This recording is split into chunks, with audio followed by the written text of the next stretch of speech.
Hello everyone, I'm Matthew. I'm Chris. And we have breaking news.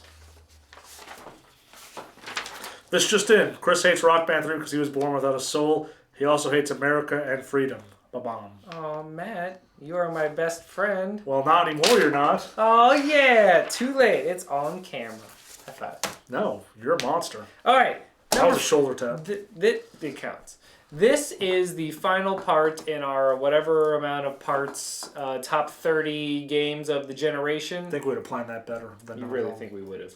But then again, our tagline is, we're professional. Last. So, hit us up with the rules real quick, rapid fire style. Rapid Boom. fire. One per franchise. Game we have to put significant time in.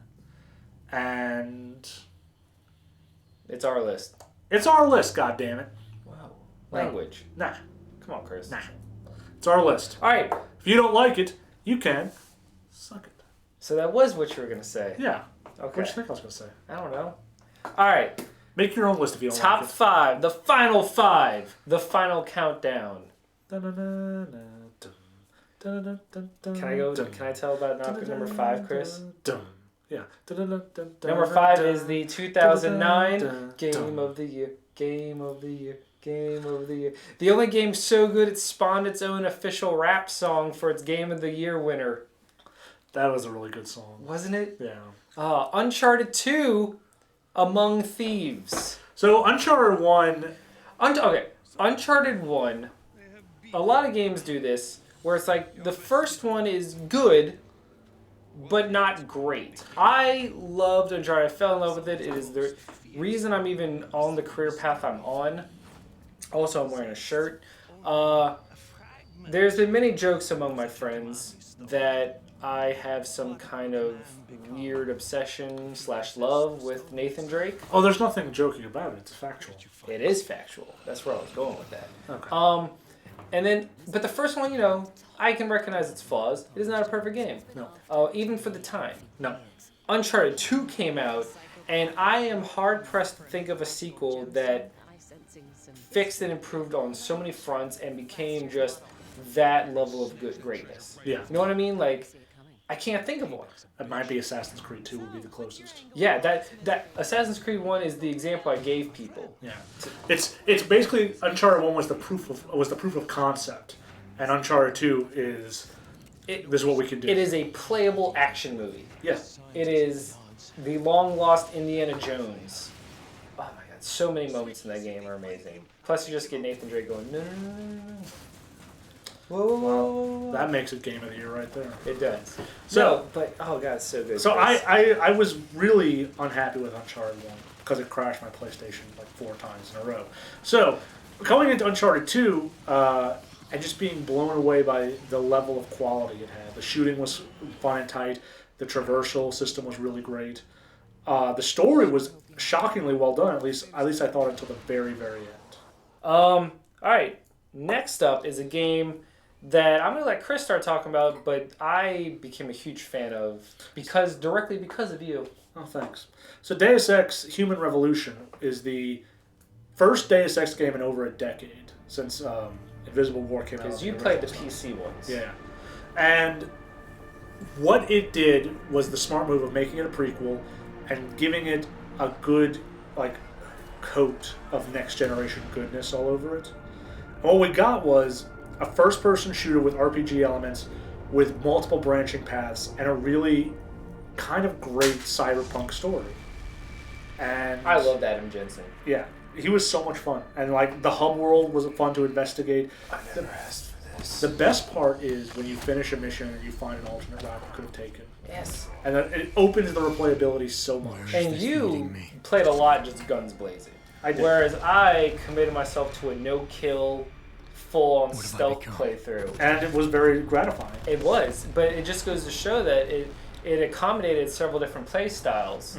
Mm-hmm. I always loved the hacking game in that. There was just something so fun about exploring everything, hacking terminals, reading people's emails, stealing stuff from their safes, and just going about that and finding these little secret pathways, crawling around, circumventing guards is a patrol, right? There were patrols, and then always using the trank gun or the taser or something like that to knock them out. The augments they gave you. Oh my god. The scene through walls was... It was... It's right on the verge of being broken, but it's not effective enough that you could call it broken. So number 4 was Deus Ex Human Revolution. Number 3 is a game that spawned a sequel to the game that spawned 1,000 memes. Portal 2. Portal 2. So, Portal 2, we talked about Uncharted 2 to Uncharted 1. I think Portal 2 to Portal 1 is a very interesting jump because Portal 1 was this kind of thing they threw into the orange box and was like, yeah. It was the afterthought. Yeah. When the orange box came out, everyone cared about Team Fortress and they cared about Half-Life. Episode 3. Or Episode 2. Everyone was just like, it was just, hey, there's this other game on here. And Portal captured the world by storm. Portal 2 came out as a full-fledged actual game with a story that still ranks among one of my favorites. One of my favorite characters in gaming in Wheatley. Yeah. Like, people love GLaDOS.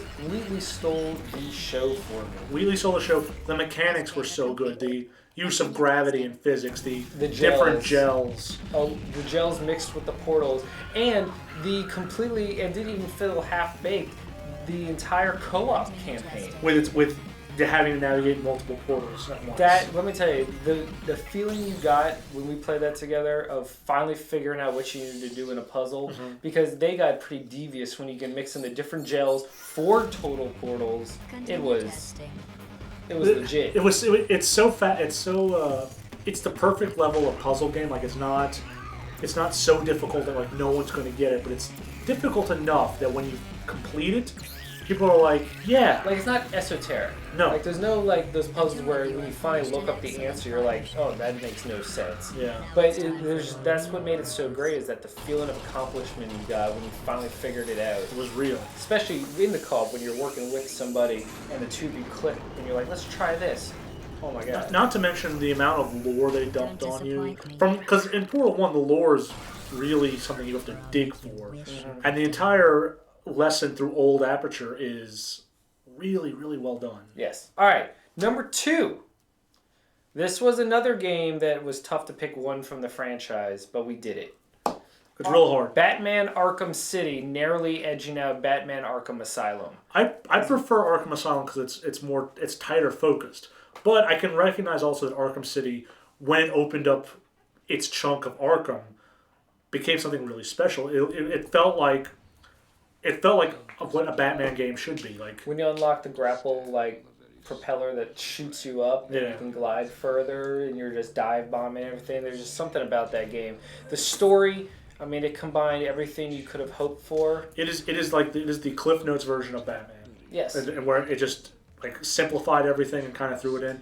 I will say that it really captured the feel of Batman because you're walking around the city. It's like, oh, someone got murdered. Figure out what happened. Yeah. You come across like the way they sprinkled in the side missions organically. I want to say, and then just the little hints and nods at what we now know became Arkham Knight, where when you find the Scarecrow's boat that held his cryptic plans that came to fruition in Arkham Knight, or when you come into contact with Azrael. Yeah, one of the best things about the Arkham games is that they've been seeding stuff since the first game, and they seed in every game. The Calendar Man stuff was awesome. But no, and also playing as Catwoman was a nice surprise. That was a fun little change. Catwoman was great, except she kept face planting into everything. Yeah. But no, everything about it, the gameplay was tighter, the story was bigger in scope, and it had more Batman rogues galleries. I mean, we're talking everyone from Hugo Strange to Ra's and Talia. Yeah. I mean, Joker came back. He had Harley, Clayface, Poison Ivy, Two-Face. A lot of faces in that one. It really felt like a living, breathing city. Exactly. Now, drum roll for number 1, Chris. Got a prop. What game is it, Chris? I can't see that. It's The Last of Us? It's The Last of Us. I didn't agree to that. Yes, you did. Oh, I did agree to that. Yeah, that's why I was so surprised. I thought I was going to have to fight for it or something. Nope. You just straight out came out with it, and you're like, I think Last of Us is the best game. Ever since you positioned this idea to me, I've given this a lot of thought. And in terms of gameplay, story, atmosphere, music, the whole 9 yards, Last of Us is the best game that came out. And see, I find that surprising just because for me, everyone that knows me knows it was probably going to be a toss-up between Uncharted and Last of Us. That's the fact that you jumped in, even before I said anything, you were like, Last of Us is number one. I'm like, well, I thought I was going to have to suck some stuff. Suck some what? What are you going to have to suck? Some pride. Really? Yeah, sucking some pride and beg, you know? I don't know. Sure, we'll go with that. The Last of Us took an old kind of cliched concept because zombies had been driven into the ground.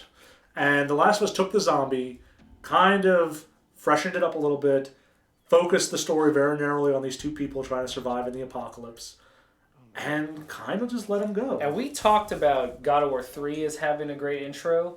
Last of Us might have the most devastatingly memorable intro in gaming. That is such a bummer. It hits you in the feels and doesn't stop. Yeah. I like that the ending is controversial in the sense that, do you think it was right? It is. Is he a hero? Is he a villain? Can't have been for nothing.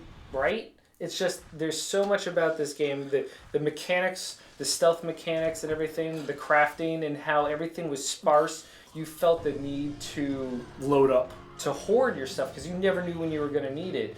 The fact that it pulls the best things from The Walking Dead, which is, there is a cordyceps influenced zombie menace out there destroying society, but humans are the real monsters. Man is the real monster. Yeah, and because when you come across other survivors, it's almost as dangerous as when you're fighting the zombies. Yeah. It's awesome. It's so good, and just atmospherically, you know. The graphics and the atmosphere. The fact that nature reclaimed the earth, and you're in like Pittsburgh, and Pittsburgh has like trees growing out of the middle of the street. There's a reason that the giraffe scene is so beloved.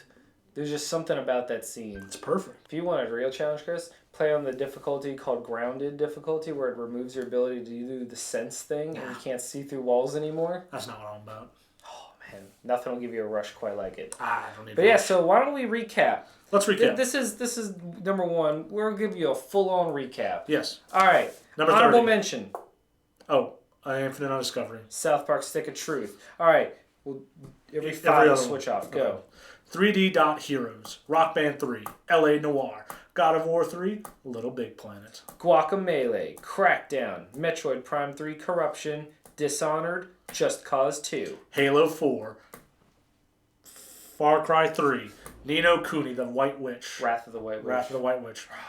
Lost Odyssey. Borderlands 2. Naruto Ultimate Ninja Storm 2. Infamous 2. Saints Row 4 President Game of the Year Edition. Thank you.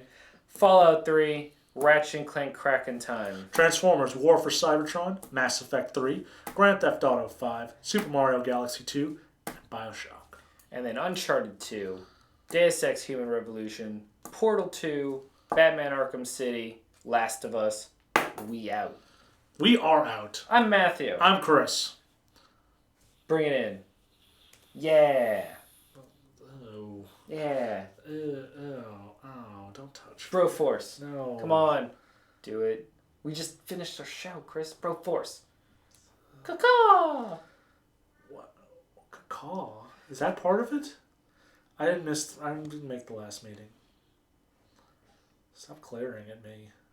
Make me look like a fool. You are the fool! We're the NOLAnerds. This has been the top 30 games of the previous generation. Matt's the fool.